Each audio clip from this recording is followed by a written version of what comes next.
Welcome to Froggy Tales. My name's Matt Adamson, and I'm an engineer with Public Utilities. I like my job because I get to help bring water to so many people all across the county. Today, Lily and I are going to be reading the book Drop. Afterwards, I can't wait to show you the little experiment we have prepared. Thank you for that great intro. Before we start our story, it's time for a quick froggy rhyme. Remember what I need you to do. Put your arm like this and get your finger ready. I'm going to trade my finger out for a friend. Now take your finger and say this along with me. The tiny frogs are hopping. Shh, shh, shh. The tiny frogs are hopping. Shh, shh, shh.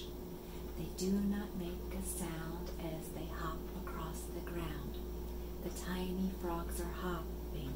Shh, shh, shh. And now take your hands and put them in your lap, and it's time for our story. Drop by Emily Kate Moon, an adventure through the water cycle.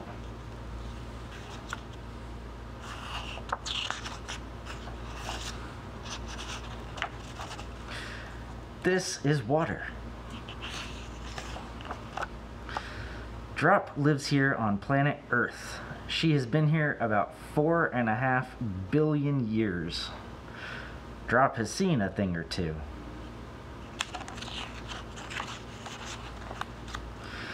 She has lounged in every lake and soaked in every sea.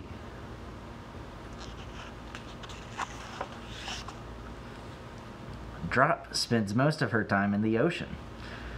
She rides wild waves and drifts on gentle currents. She sunbathes on the surface of the sea.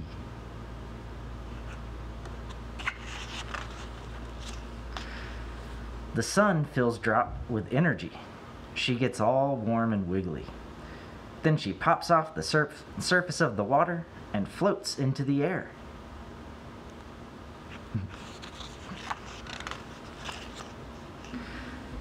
Invisible, Drop bounces around the air for days. When she gets colder and less bouncy, she reappears from teeny tiny droplets. Her friends show up too. Drop and her friends like to get together and hang out. When a lot of them get together, they make clouds. Clouds are cool.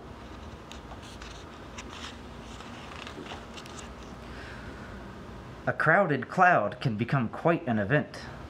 Drop and her friends bounce around so much they create sparks. Their clouds turn electric, downright shocking. It can get loud and dark, but Drop hangs in there. She knows it will all be worth it.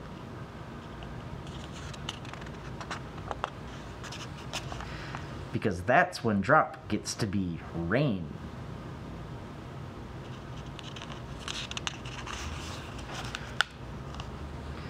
Drop has been every kind of rain there is. Sprinkling, drizzling, and even pouring. She's been hail and snow too. Drop loves the adventure of it. She never knows where she'll fall. If she makes it to a mountain, she may slip into a stream, dive off a cliff, roll down a river, and land in a lake.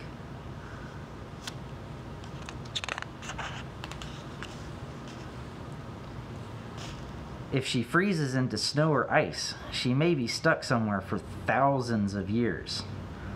Drop has been glaciers and icebergs for a long, long time.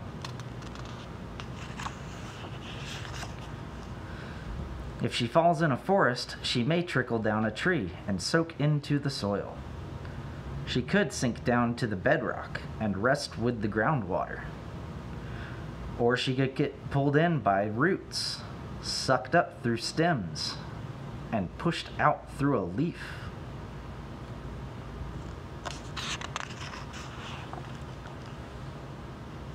Everywhere she flows, Drop keeps things moving. She even moves through plants and animals. Drop travels from flower nectar to bees and butterflies. She fills fruit with juice for birds and bears. And you know who else? For you! Every time you eat or drink, Drop also gets to flow into you. And that's when a whole new adventure begins. The end.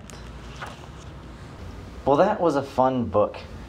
I think my personal favorite part was when Drop got to become rain.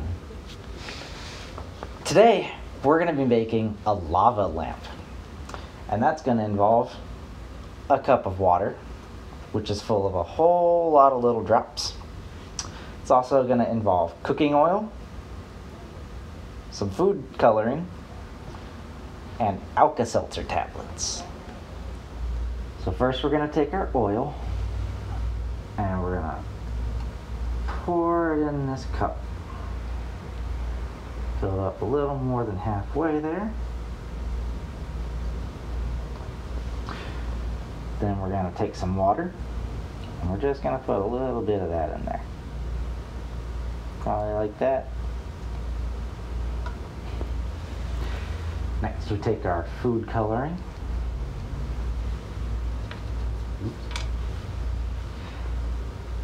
And we're just going to do a few drops of that.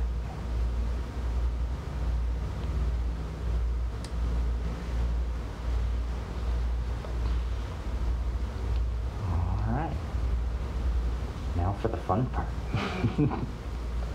Gonna drop our Alka-Seltzer tablet in.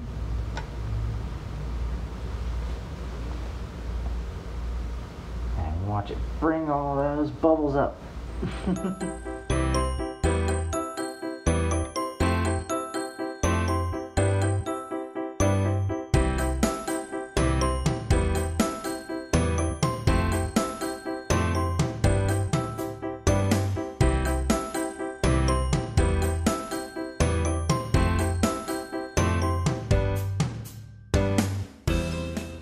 Let's see what happens when we drop a second one in. Probably a lot of bubbles.